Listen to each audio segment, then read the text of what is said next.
আগের দিন তোমাদেরকে আমি যেই মাছগুলো দেখিয়েছিলাম সেটা কিন্তু আমাদের পুকুরের মাছ ছিল। আর এটা পুকুরের মাছ কিন্তু অন্য কারোর বাড়ির থেকে নিয়ে এসছে। সেই আগের দিনে জাপানি পুঁটিগুলো সাইজে ছোট ছিল, আর এইগুলো কিন্তু সাইজে বড়। যাই হোক, আমি মাছ কাটতে জানি না, কিন্তু আমাকে তো কাটতে শিখতে হবে। আমি তো বাড়িতে একা থাকি, আর সবার ওপর তো ভরসা করে থাকলে হবে না। তাই আমি দেখছি যে ওই মাছটাকে কিভাবে কাটা যায়।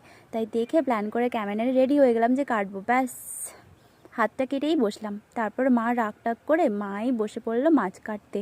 তারপর মা বলল যে তুই বস, দেখ, শেখ ভালো করে যে মাছটা কীভাবে কাটতে হয়। তাই মায়ের সামনে আমি চুপচাপ করে বসে দেখছিলাম, আর একটুখানি ক্যামেরা করছি, আর বসে বসে ভাবছি এই কাজগুলো যদি আমি মায়ের কাছ থেকে আগের থেকে শিখে শ্বশুরবাড়িতে আসতাম, তাহলে নিশ্চয়ই আমাকে অন্য কারোর ওপর নির্ভর করে থাকতে হতো না, কিংবা অন্য কারোর মুখে বকা শুনতেও হতো না। আমি আমার নিজের কাজগুলো নিজেই করতে পারতাম। তো এই ভিডিওটা এই পর্যন্তই। ভালো লাগলে লাইক, কমেন্ট, সাবস্ক্রাইব করে দিও। Thanks for watching guys.